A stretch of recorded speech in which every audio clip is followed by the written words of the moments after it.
Hello and welcome to Into the Woods with Holly Wharton.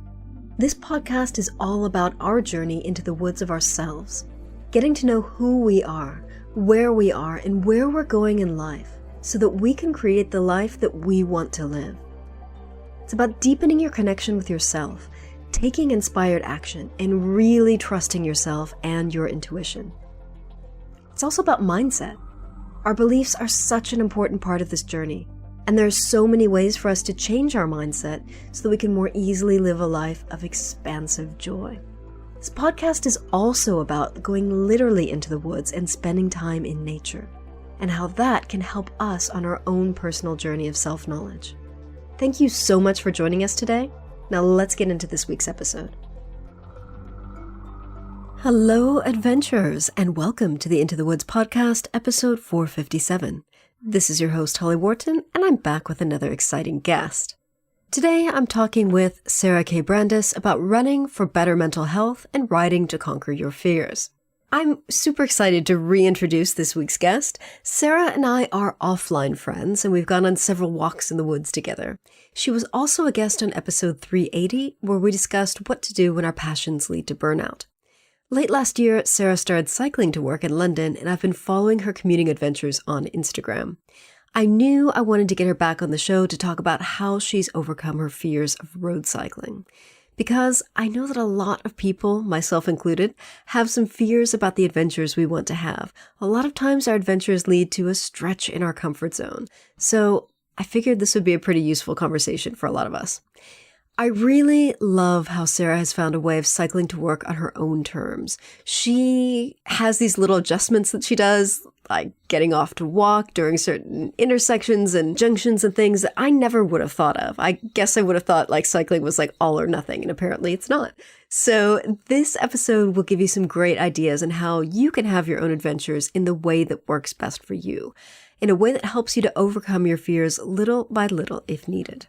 So, who is Sarah? Sarah K Brandis is an author, runner, and a rehabilitation assistant for the NHS. With a background in psychology and neuroscience, she enjoys all things outdoors that are good for the soul and our general well-being. Sarah mostly writes about life experiences, psychology, and the brain, but occasionally about physical health too, since discovering she has breast implant illness. Find her writing on Amazon, Audible, and Medium. So what are you going to learn on this week's episode? We talk about how running can help your mental health, how cycling can help you to conquer your fears, how to get past fears of commuting via cycle, how Sarah shaved 20 minutes off her commute, and how to choose health over lifelong insecurities. Hello, Sarah. How are you doing today? Hi, I'm good. Thanks for having me. I'm excited to have you back on the show. So we're here today to talk about running for better mental health and riding to conquer your fears. So why don't you start out by telling us a little bit about who you are and what you do? So I'm Sarah. I'm 41. I live in London. I work at the other end of London. My commute to work is part of this topic today. I work at an NHS hospital as a rehab assistant on a trauma ward, which also comes into today's topic of running or cycling now. And I identify as a runner, but lately, due to various health reasons, I've had to take my exercise down a notch and not do something so high impact. So cycling has kind of saved me, even though it is the thing that I was afraid of for a really long time and have procrastinated about doing so long. Like I had my bike in the shed for about 6 years before I really got it out and used it properly. Like I'd taken it on a few holidays and just ridden on trails, but never near a road. But only in the last 6 months have I actually been getting it out routinely, learning all the maintenance, changing my tires, but importantly, actually using it in London, which was like a huge block to get over for me. Yeah, I remember being a bit nervous when you posted on Instagram or somewhere that you were going to be cycling, because I've had friends in accidents in London. It's a serious thing. So why don't we start by talking about your running, because you've been a runner for years. So how has running helped with your mental health? So running has saved me over and over again. I think it first started to save me when I was in my first career. I was working in hospitality and I hated it. It was the wrong thing for me. And I felt like my life had no purpose other than to serve my horrible drunk customers and then go home to my horrible drunk boyfriend. I was just like, what purpose does my life have? How am I using my potential?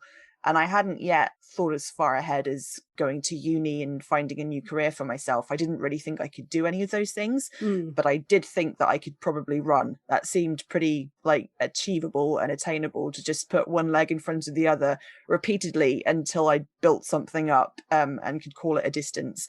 Yeah. And it happened. I was sitting at the bar that I ran on my night off. So my life was this stupid bar in Camden. And I was sat there with my area manager, and we were both drinking and lamenting how empty and pointless our lives were. And he came up with this crazy idea, something that he'd seen or heard about, which was an Arctic marathon for MenCap charity.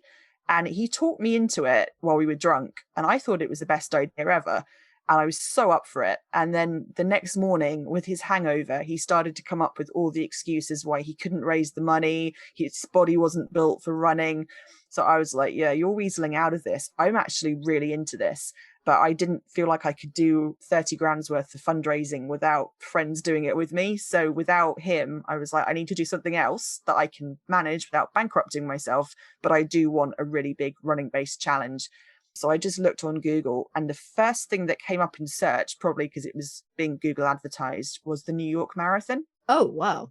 So this was 2009 that I signed up through an events company that did a package. So you got your entry, because it's quite hard to get into the big city marathons. So you got your guaranteed entry, you got flights and accommodation with a group of runners that you weren't going on your own. You had other runners around you. So that side of it was quite easy. Like, the organization wasn't scary. What was scarier than I thought it would be was that I didn't really know anything about the marathon dislike. I'd done a couple of park runs, but I was really green. I had no idea what running a marathon looked like how long it would take, how far it was, the training, the cost of the equipment. But I bought a book called How to Run a Marathon, and I thought that would suffice. So read the book, It's a good hit start. the gym. Yeah, I mean, it's not the worst start, but I mean, yeah. Had to stop drinking so heavily for a while. I was in my 20s, so youth was on my side. So I got around the marathon distance without training properly or doing anything properly, having the right shoes, eating the right nutrition, just because I had youth on my side. If I tried to pull that today, I would feel it. But yeah, that was sort of where I jumped into running. But then as time went on, people told me about things like sign up to Runner's World, start reading about it, learning about it. I met lots of runners. I learned lots from other people, and I started to take running seriously. And it's been a huge sense of, when everything else in the world is crazy, you've got running, and that gives you purpose and direction. And it's not overly complicated. It's not something that, like, even the pandemic couldn't take running away from us. We were all still running, and that was hugely important. I think that probably saved a lot of people going through COVID. Yeah, I agree. And I got back into running during COVID when I couldn't do kickboxing. So that was kind of my savior as well. So yeah. So in addition to having running being kind of that alone time that's just yours and you've got control over it, it's your special time, how else has running helped with your mental health? Like, did you find like the endorphins boosted your moods? So much. That elusive runner's high, you don't get it every time. When you do get it, it's very worth the pursuit. I mean, that's better than any antidepressant. Yeah. And it's that decompression time as well. I think I love running for the same reason that I like traveling or train. There's no Wi-Fi signal. You cannot possibly be multitasking. Like, the rest of your life, you might feel like you're supposed to be multitasking and constantly being productive. But when you travel, you've got permission to sit on the train and look out of the window. Yeah. When you run, you've got permission to be grounded in your body and to just look where the hell you're going. And you can't be answering emails at the same time. Yeah. And nobody expects you to. It's the ultimate excuse. Why didn't you reply? I was on a run, you know? Yeah. And I think that's something that's really good for my mental health as well. It's permission. It's time to just focus on myself. And as long as I'm looking where I'm going, I can be away in my head, or I can not. I can think about nothing, or I can think about a problem that I'm trying to solve. Yeah, I think that's a really good point, because it's a very simple activity. You're just moving your body one foot in front of the other. And as you said, you can't multitask, because if you try to look at your phone, you'll probably end up on your face. Yeah, it's ended up on my face a few times. Looking at my Garmin, actually. If you look at your watch for too long, it happens as well. But yeah, I think it's probably more the sort of activity that humans evolved for. Something primal. Like we Yeah. weren't really built for sitting at a desk answering emails while the phone rings and the kids scream. Yeah. And the cat cries for more food. Yeah. And so tell us about how you got back into cycling, or how you got over your fears to get into cycling. Yeah, very, very slowly over a period of many years. So I got a bike, I think it was 2013, 2014. It was a sales bonus at work back when I worked in marketing. The boss gave me vouchers for the Trek store, and he was like, because I'd been talking about getting a bike, and he was like, off you go, here's your sales bonus. My partner, Andy, is a very keen cyclist. Right. So he really, really, really wanted us to go on cycling holidays together. And I thought, well, I love nature. I love trails. If it's a holiday and we're not near the roads, I can totally do this. I rode a bike when I was a kid. How hard can it be? So we got my new bike like 7 years ago, and we did a couple of holidays, and it did actually surprise me how hard it was to go from running to cycling, because the muscles you use are just different enough for you to really feel it. I did struggle. I struggled with getting my seat height high enough for me to not hurt my knees without having the fear of falling off every time I stopped and not being able to get my feet down. Anytime I stopped on a slight camber, sort of any kind of angle at all, you can guarantee I'd end up leaning the wrong way to the side that the longer drop was, and I'd fall off. I've fallen off so many times, but I was fine with it as a mountain biking holiday thing. That was fine. The bike has largely lived in the shed. Like, it's been packed away or in a garden shed, depending on which house we've lived in and how much space there was. Whereas Andy's bike was always out and he would use it for his regular commute.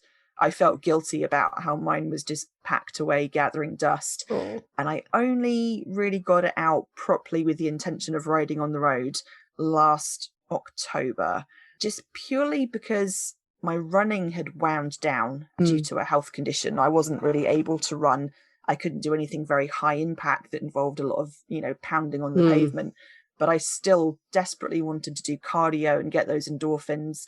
And I was missing being out in nature. And also, just living in London, the cost of living has been creeping up for a while. It's not just now, though it's a lot worse now. So I was looking at how much I was spending on the tube every day and thinking it would be nice if a couple of days a week I didn't spend that money and I used the cycle in time. I'd been cutting expenses and dealing with debt from COVID and the collapse of my marketing business. So I was thinking of every little way to save money.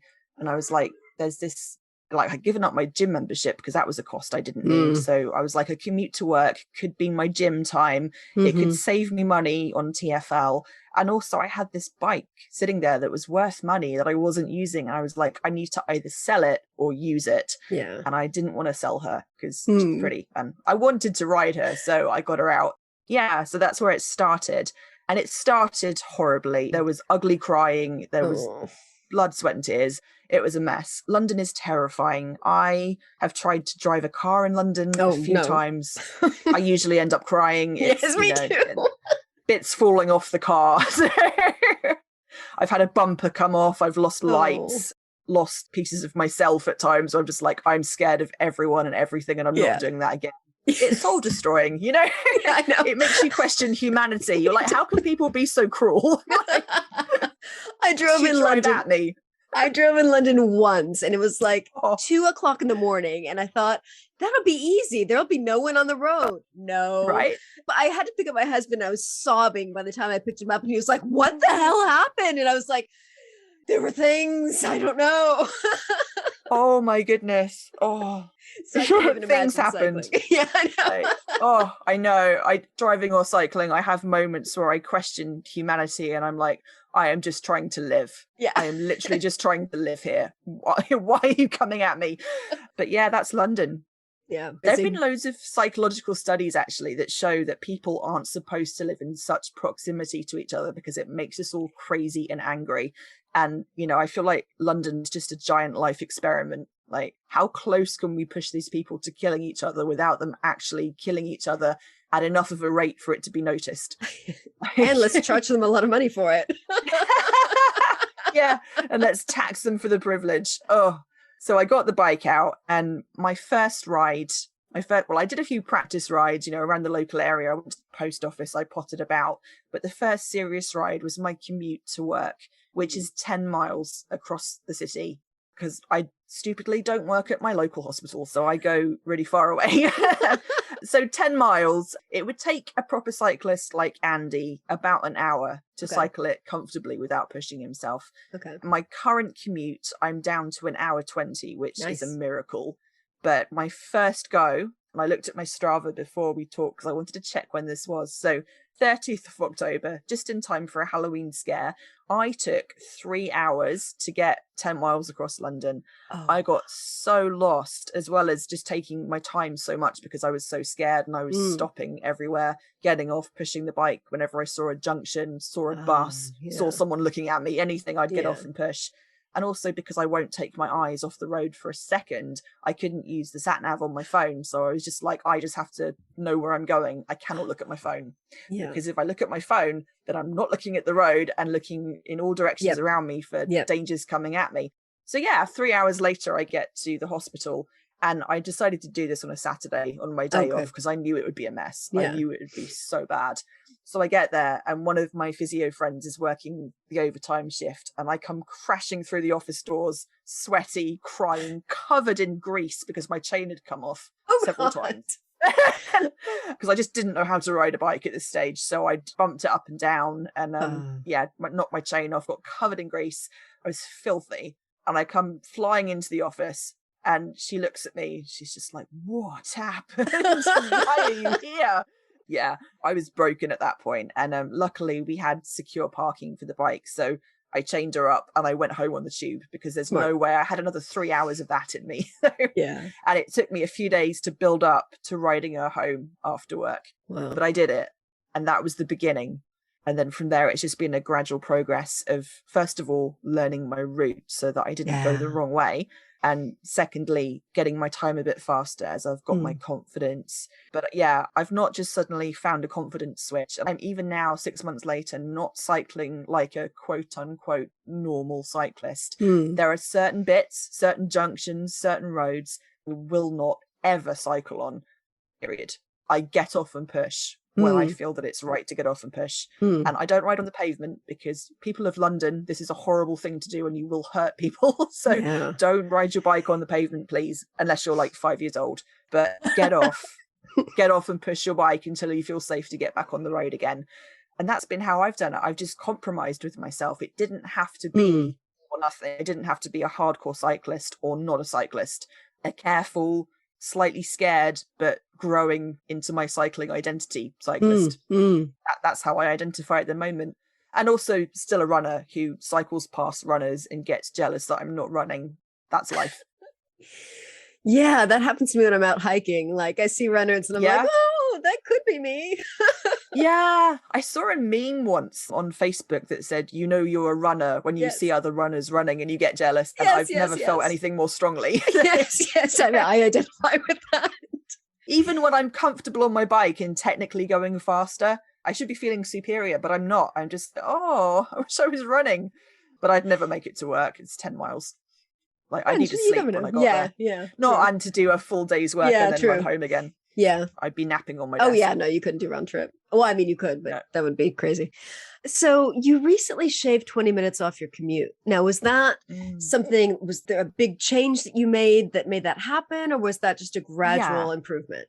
Bit of both. So first of all, there was a big change where I got it down to just under 2 hours because that third hour was just me getting lost. So the first thing was learning the route. And Andy came with me one morning. I did a half day starting in the afternoon so I could have a leisurely start to the day.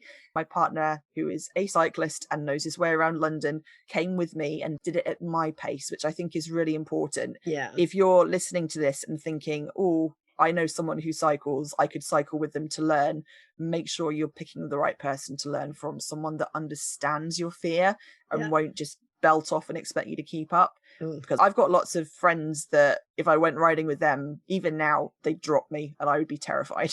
So make sure that whoever's coming with you really understands that you are mortally scared of cycling, because that makes all the difference. So he did it really gently at my pace. We got off and pushed and just walked with the bikes everywhere that I said, I'm getting off the road here.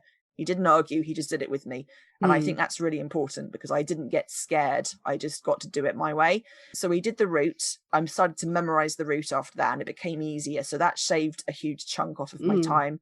And then after that, it's just been, I suppose, a mixture of fitness and bravery. Like my fitness has increased, my cycling muscles have built up a bit, and I can just do it faster. And partly I've reduced the number of places where I get off and walk. I'm a little bit braver at some junctions, but not others. And I just listen to my intuition. I think if I feel like a junction is a bit iffy, that's fine. I don't have to cycle it. There's no rule that says I have to cycle it. So I think just go with your gut, because if you feel that it's wrong, you're going to be nervous. That's when you make mistakes. Same as driving. So don't push yourself in that way. Yeah. And so how has overcoming your fear of cycling helped other areas of your life? Has that kind of had a ripple effect?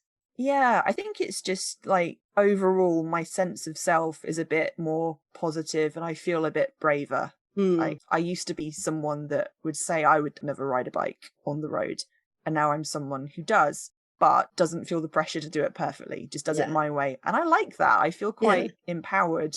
I feel that's a sort of empowerment that comes with age as well. Like I'm 41 now, and I feel like being in my 40s, I've reached that lovely state of doing things my way and I don't care what everybody else thinks. So when you're 20, you would try and keep up with your friends. And I probably would feel like a failure for not being a hardcore cyclist who never pushes their bike. But at the age I'm at now, I'm just like, I don't care what everyone else is doing. This works for me. I think it's helped my sense of self in that way. And just also being able to exercise kind of for free. I mean, I have to buy new inner tubes every now and again and replace my brake discs and that sort of thing. But to not be paying £40 a month plus for a gym membership, but still to be doing cardio and it has helped me lose a bit of weight as well. So I'm all over feeling pretty good about it. Good. Yeah. Are you cycling to and from work now? Or so I built that up gradually. So to begin with, I wasn't fit enough to do 20 miles a day. So I would cycle in. Yeah, it is. So I'd cycle in one day. Luckily, we had secure bike parking. So I'd lock her up and then I'd hit the tube home, tube in the next morning, and then carb up in the afternoon and cycle home. Of course, with the way that Transport for London works with its tube fees, that didn't really save you any money, because you either pay one-way fee or you pay the return fee, which is like 20p more or something. So it wasn't saving me money, wasn't my ultimate goal. It was just the means to get me fitter. Once I got to a point where I thought I can probably make it home in the same day, I started doing that. And now I do it twice a week. I go in and out, because that means I pay 0 2 days a week. Nice. Yeah, that's very nice. It's very nice. So you've been having some kind of low energy health problems lately. How's that affected your cycling? So I have to be pretty honest with myself. If I wake up, and like 99% of the time I'll wake up and my first thought is, hell no, I don't want to be awake at this time. Go out in the cold. I started all this in the winter. Luckily, it's nicer now. But I'll wake up and I'll think, hell no, I don't want to be out of my bed. I'm snuggled up with my cats. I'm cozy. I could have an extra hour in bed and get the tube. But you have to give yourself a minute and just listen to yourself and be like, who's saying this? Is it my brain saying this, or is it my body? Because if it's just my brain being a jerk, then you push through it, you splash some cold water on your face and you get ready to ride. If it's your body saying, actually, I'm tired, I've got a bit of a cold, I don't feel good today, you have to listen. I think if you're a runner anyway, you know the difference, whether you want to admit it or not, that you do have sick days when you can't be running. And it's the same with riding. We've all had those runs where you knew you shouldn't have gone, but you pushed yourself out anyway. And then you just took 3 times as long to recover.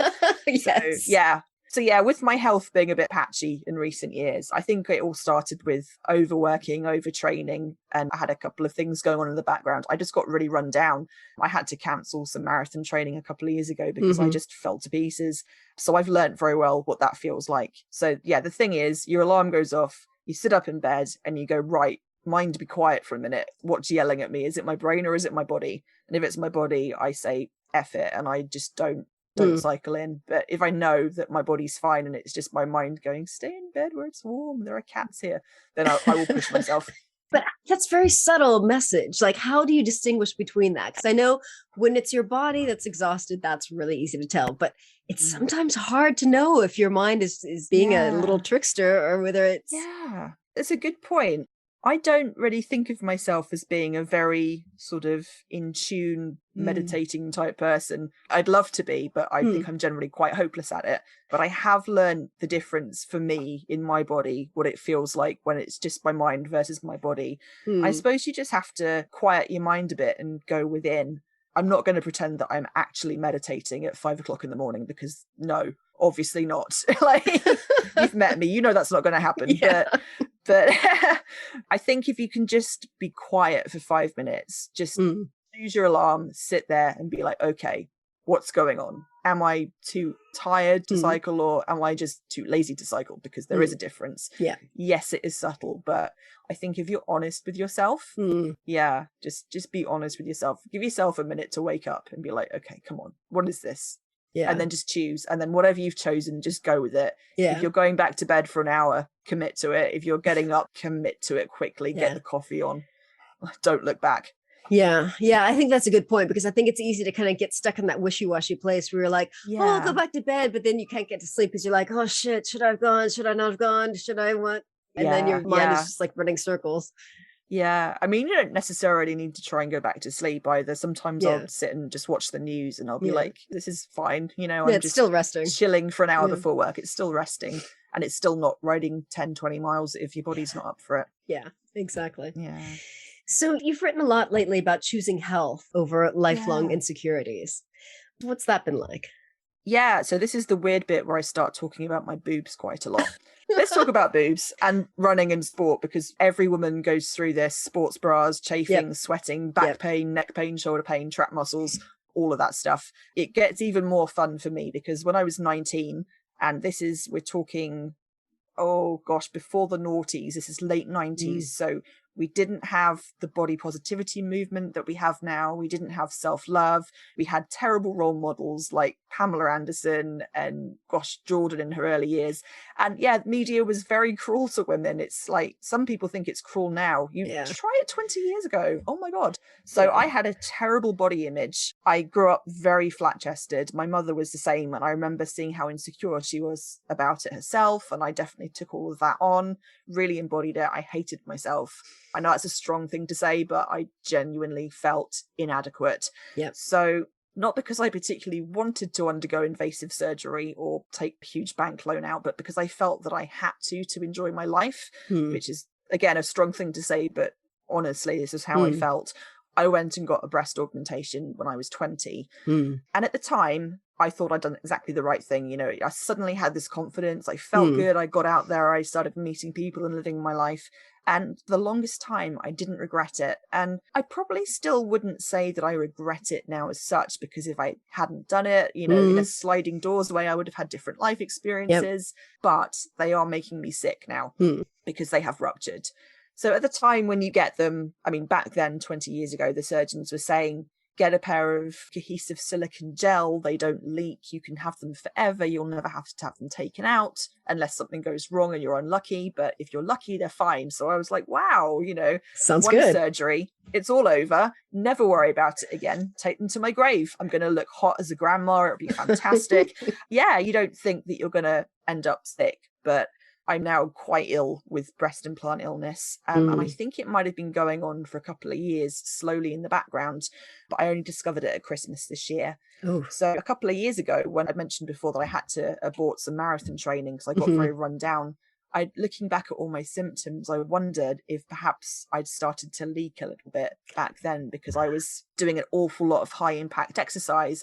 I was trying to do 4 marathons in a year. I just smashed out 2 back to back. And then I started to train for my next block and I got all sorts of random symptoms. It felt like more than burnout. I was like, maybe I've got a virus, maybe I've got Lyme, couldn't find a tick anywhere. What's going on with me? Maybe it was these internal time bombs leaking away into my bloodstream. Yeah, so I got it confirmed this year on Christmas Eve of all days. I managed to Fun. get a last minute breast clinic appointment because I'd found a lump in the run up to Christmas. I thought I better get this Oh. sorted before they shut for the holidays. Christmas Eve, they squeezed me in. I got an ultrasound and it confirmed that I had a very large rupture on the right and a slow leak on the left. Now, they're not liquid, they are cohesive gel. So it's not liquid running into my body. It's little tiny blobs of sticky silicone that I think because the shell of the implant is just denatured over time, little blobs of this are breaking off and my immune system is attacking it. So it's sort of chomping away at it. And I've got all this free floating silicone bits in my body. They've worked their way into both my axilla lymph nodes. So both armpits are full of what they call silicone snowstorm. So it's really blocking up my immune system, which explains why I'm always getting colds and never get rid of the cold once I've got it. My immune system is just clogged. And apparently the lymph nodes are unfixable because they're just all gunked up and they're so tiny. There is no NHS microsurgery for unblocking lymph nodes. So those are pretty much just gone. I'm on the waiting list to have an explant, which is the reverse of an implant, where they just take it out and they take out as much as they can reach in the breast pockets, but it will no doubt leave quite a lot of the silicone in my body. And breast implant illness is a term that lots of women are using to describe all the symptoms that they have from this sort of thing. It's really hard to get any recognition from a doctor because we've been sold this story for so long, because it's big industry and because surgeons make so much money from giving women implants. We've been told, all the doctors have been taught at medical school, silicone is inert. It won't cause any problem in the body. Maybe not when it's sat in a surgically formed pocket in your breast, but once it starts to break out and your immune system starts to react to it, it doesn't feel so inert because we're having a huge range of symptoms. So what are the symptoms, by the way? I mean, I know they can be confused with other things, and I think that's the hard thing. But it sounds a lot like Lyme disease, which is why I keep thinking I've got Lyme and keep trying to find a tick, keep taking blood tests. So fatigue, which is, again, could be absolutely any illness at all. It's muscle pain, cramps, spasms, bone pain, burning pain, nerve pain, could be fibromyalgia. You wouldn't know. It can be really it seems like it could be something like that. I think probably a lot of women are misdiagnosed with fibro or some other idiopathic chronic pain thing when actually they've got a leak in an implant that they've not thought about for 10, 20 years because they were told it was safe. And you wouldn't think, you would not the first place your mind goes when you're feeling unwell. You're not of course not. I blamed COVID for ages. Once I got sick in the summer of 2019 and I had no idea what I thought, overtraining syndrome, that's all it could be. And then at Christmas, I got a cold or a flu and I was really sick and I was like, oh, it must just be COVID. And then everything I've had after that, I've been like, oh, it must be long COVID, up until I got my diagnosis. But there are so many symptoms. There's respiratory stuff, there's dry eye, there's women get huge rashes and flare-ups and inflammation and rheumatoid arthritis, all sorts of things coming from it. And I think it's not so much about the silicone itself. I think it's about the immune system's response to a foreign body in your tissues. And that's why the symptoms are so varied and the collection of what you get from the huge list is so personal to the woman. Because whenever you've got a weakness in your body, that's what your immune system will attack. So it just depends on what else you've got going on as to how you might feel your breast implant illness symptoms. So that's going on. And that really slowed down my running because I've got all these things going, all these autoimmune stuff that's hurting and making me sicker. And the more I tried to train and push myself, the worse I felt. So I was really struggling at first with not being able to run because I was slipping back into depression. I had to go back onto antidepressants. But then, thank God, I got my bike out of the shed because that's really turned things around. And being able to have a nice outdoors exercise outlet in nature, and I think that's really important, not just in the gym staring at the wall, but being out in nature is really helping me cope with all the medical stuff that's ahead of me. I'm now facing surgery at some unknown point whenever the waiting list gets to my turn. I've got a few other bits and bobs going on as well, which may or may not be related, but I feel like I can deal with all of that stuff because I've got my sort of outdoor nature fitness stuff going on, and that's keeping me happy and grounded. Now, I think you've told me that part of your commute goes along the Thames Path, doesn't it? So I planned a route that isn't necessarily the shortest route to get me from A to B, but is the safest. I planned it for being as traffic free as you can possibly get in London. But a nice bonus of that is that you've got nature around you. So I've got the Thames in the middle section of my ride. The first section of my ride is the Wandle Trail, which goes up the River Wandle from Mitcham up through Earlsfield and into Wandsworth, which then connects me to the Thames Path. So I've got a river and trees and it's quite naturey. So it's not all grubby streets of London. There's quite a lot to enjoy about it. And my final section, once I drag myself up Exhibition Hill, I get to go through Hyde Park. And lovely. Yeah, it's a dedicated cycle path again. So nice. It's really safe. I don't feel scared there at all. And I can see Buckingham Palace and the sunrise over the lake. And it's night, sorry, the river. It's really nice. Nice. Lovely. I do get to work with a massive smile on my face. Oh, that's good. You know, the difference from staring at the inside of a tube carriage and everyone's miserable face in the morning, you know. Yeah, that's a huge difference. Hugely better. Yeah. And so how early are you having to start off on your commute?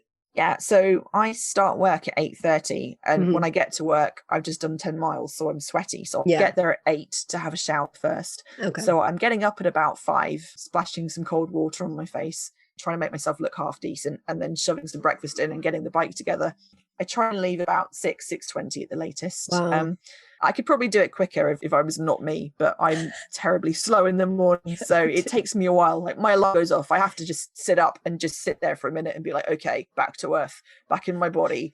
Okay, I'm alive. That's fine. Let's start moving. And then I go and feed the cats and I go through my morning routine of ats, then coffee, then stare at the news for a bit, and then wash and eat and all that.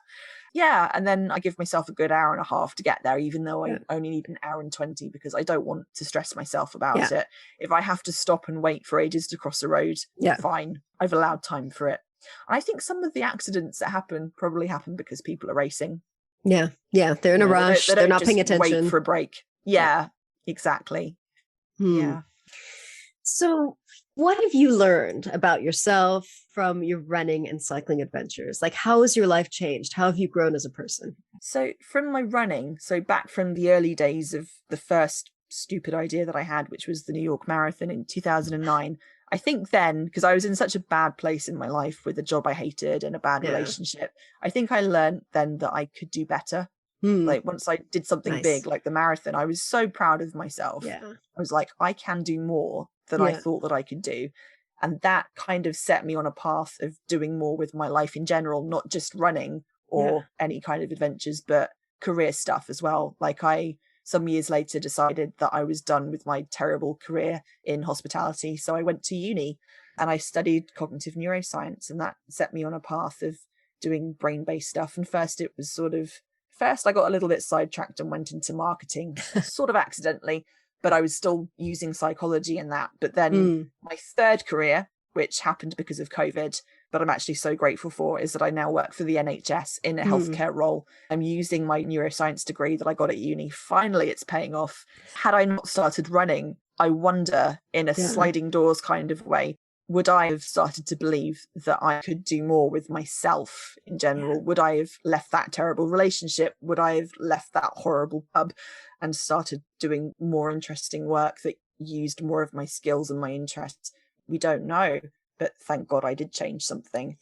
And then with cycling recently, that's just taught me that I am adaptable and I can be braver. I can do things that really scared me. I mean, I was so scared of cycling for so long, and that started back in 2015 when this is before I got my bike for mountain biking, but a friend of mine was killed in London cycling to work, and it was so quick.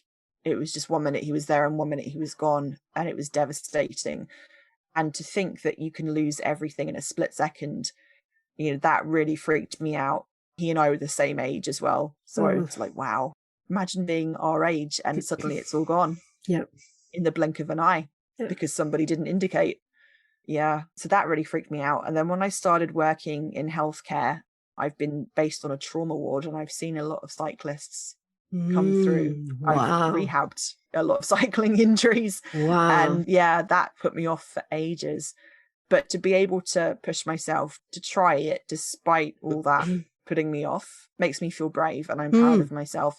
But also in the same way, it's made me be really, really careful. And I'm happy that I'm doing it carefully and doing it my way and getting off and pushing my bike where I want to. And I will never be ashamed of that. And I get comments in the street sometimes, just like stupid drunk people will shout things at me like, you're supposed to ride it, love. I don't even respond anymore. I'm just like, you're a drunk. I don't care what you think, you know. Not taking fitness tips from you. Yeah, no, exactly. Like, yeah, it doesn't bother me. I'm just trying to live. Do you know what I mean? Yeah. I want to be fitter. I want to save a bit of money. I want to be happy. I want those endorphins. I'm doing it my way. And if you don't like it, you're of no consequence to me anyway. So carry on, mate. Yeah, exactly. Yeah. So do you have any tips for people who want to get out there, whether it's with cycling or hiking or running or whatever, but they're afraid to get started? And do you have any tips for people who want to get started, but they've got fears that are just paralyzing them?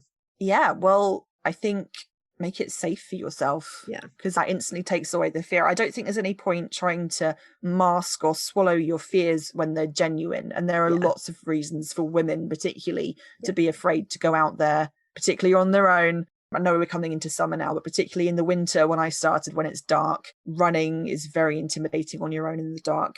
And I know that you've written blogs about this before. And it's a real concern. So make it safer for yourself. Don't try and pretend the fear is not there. Don't try and push through it. Be practical. This is what us women do best. Be practical and find a solution, because there is a solution to every problem pretty much. So if you want to run, find a way to do it safely with a running group, with a buddy, using Strava Beacon. You know, you could turn the tracking beacon on Strava for a monthly fee, so that your partner, who might not want to run with you, can sit on the sofa at home and watch where you are. And if your beacon stops moving, he can come get you. I did not know this. Yeah, it's not free, but it's worth it if that's your only option. If you haven't got someone that will run with you. Again, you can do it for cycling as well. Just turn your Strava beacon on if you want to. I don't, because I'm trying really hard to save money and pay off debts. So I text my partner when I'm leaving on the bike. I text him what my ETA is based on how heavy the traffic is. And then if I'm not home, he will check up on me. Nice. I'm lucky that he can get on a bike and he knows my route, so he can just follow it back and find me. Never happened yet. Yeah, if anything happens, if I get a puncture, if I'm going to be late, I just let him know, because I know that he knows where I am. Yeah. And how to fix the problem, because that's people ideal. Who aren't cyclists won't know what to do. Yeah, this is it. Even a lot of cyclists don't know what to do, to be fair. So I think if you are a woman who's going to be cycling on your own, learn the basics, know where your brake discs are and what to do. If something's jammed in there, learn how to change tyre. Yes, even the back tyre. Learn how to put your chain back on. I had to do that on my 3-hour adventure where I got lost. My chain kept falling off. So it's the little things like that, so that if something happens, something small, you don't panic. And if something big happens, well, then call the emergency services. You know what to do. That there are apps like What 3 Words where you can send your location to the emergency services. You can drop a pin and send it to your friends. Make sure your phone is always charged is a really hot tip. Bike lights, always charge your bike lights. Have a good quality helmet. We know this stuff. We're sensible people. So it's just make it safe for you in a way that feels acceptable, and it doesn't give you the heebie-jeebies, the thought of going out there. If you feel like you're about to go outside and it's going to put you at risk, listen to that. You don't have to do it, but if you can find a way to do it in a way that's comfortable and sensible, and you wouldn't feel ashamed explaining yourself to your parents later. We see a lot of cyclists come in that haven't worn helmets, and I'm like, how do they explain this to their loved ones? Sorry, I almost died. I couldn't be bothered to wear my helmet. Just take all the sensible precautions that you can, and try and enjoy it at the same time, and just don't take any risks. If you're cycling on the road, if you feel a truck thundering past you, pull over. You don't have to battle it out, Probably no one's paying attention to you anyway. So it's not like, what are people going to think? People aren't evaluating your fitness and skill. And they're probably not. But even if they are, it's none of their business. Exactly. Yeah, exactly. And that's a growth point too. Yeah. I mean, having people like criticize you for making your safe decisions, and that's, well, they're idiots. Yeah, exactly. Just know that. Just know that they are idiots. If that's they don't know what they're talking about. No, they're probably just like dragging themselves off to the pub or something, because that's how sad their lives are, and they wish they could ride a bike like you. So because you're awesome. Yeah, well, that's what I tell myself anyway. I'm like, who are you to judge me? I mean, imagine, just know. Exactly. You just don't need to go there. Exactly.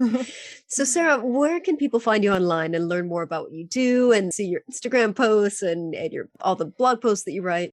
Yeah, come and follow me on Instagram. Sometimes my posts are a little bit sweary if I've had a bad traffic day. So if someone's cut me up on the bike, or